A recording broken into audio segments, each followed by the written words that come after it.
Today I'm going to be showing you how to crochet this mug cozy. There's no button needed to fasten it, and with the exception of hiding some tail ends, there's no sewing needed either. Let's go ahead and get started. This is a great scrap yarn project. I am using Caron cotton cakes, 4mm crochet hook, a yarn needle, and you'll also need some scissors. You're going to begin with making your starting loop. So you could just wrap the yarn around your finger, let it cross over itself like this. Pick up a little bit of the bottom piece and push just a bit of the top piece through and pull it. Go ahead and get that on your hook. And we'll go ahead and make our chain. So you're going to yarn over and pull it through the loop on your hook. That's a chain. And we're going to go ahead and work until we have 39 chains. So you can go ahead and work your chain stitches and then come back and we'll move on to the next step.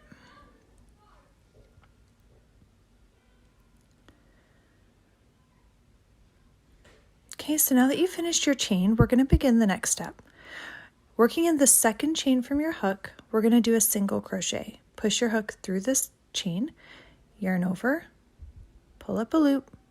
You've got 2 loops on your hook, yarn over, and pull right through both loops. And that's your single crochet stitch. So we're just going to continue working 1 single crochet into every single chain all the way down the row.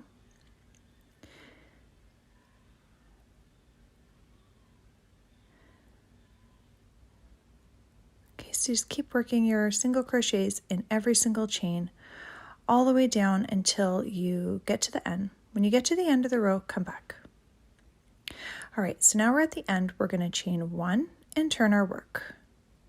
You're going to work a half double crochet into every single stitch down the row.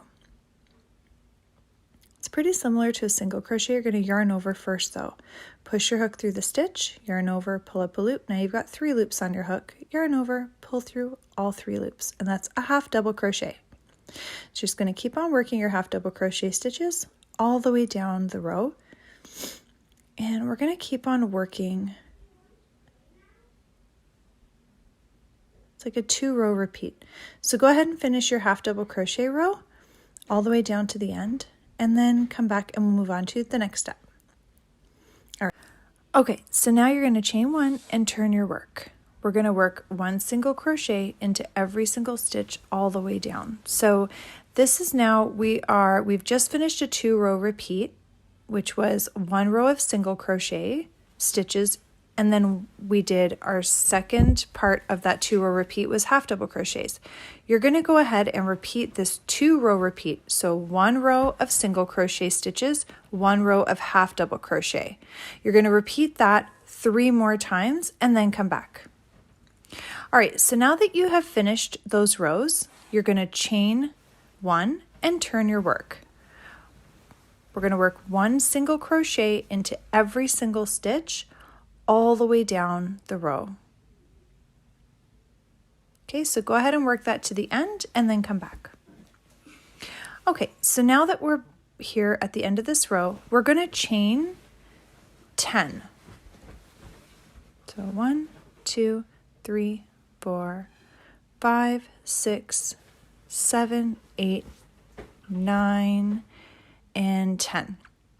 And we're going to go ahead and connect into this other corner right below it. You're just going to connect it with a slip stitch. So you're just going to push your hook into that corner stitch, yarn over, and pull right through. And that's your slip stitch. Okay. And now you're going to work chain 1 and then work 1 single crochet into every single stitch all the way down this row. It might seem a little bit different here because really these aren't actual stitches. You're working back down the other side of your starting chain, in case you're wondering why those stitches might seem a little bit different. So go ahead and work 1 single crochet into each one all the way down until you get to the end of this row. Okay, all the way down and then come back. Okay, so now we're going to chain 10 at this end.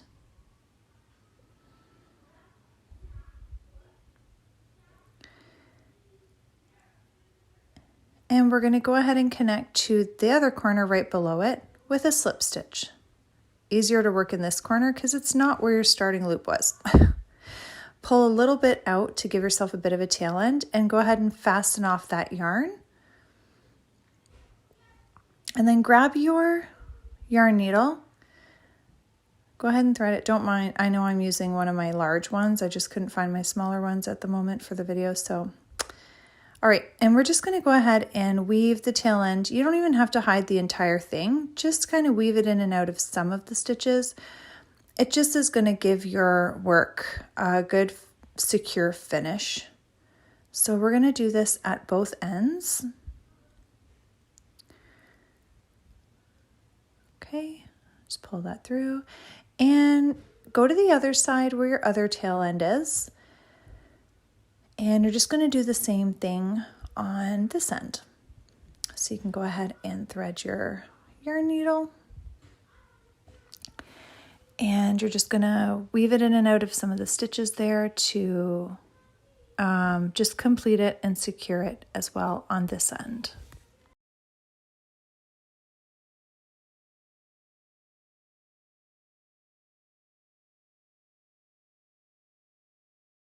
Okay, so you just grab your scissors and cut those little ends. Just snip those two little tail ends. All right, now you can grab your mug and you're just gonna put one of the little handles we made over the mug handle. And just push it right down. Wrap your cozy around to the other side and just put that handle over top of the mug handle on the other end. And there you go. You've got your super cute mug cozy. I hope you enjoyed this tutorial. Please don't forget to check out the helpful links in the description below and like and subscribe.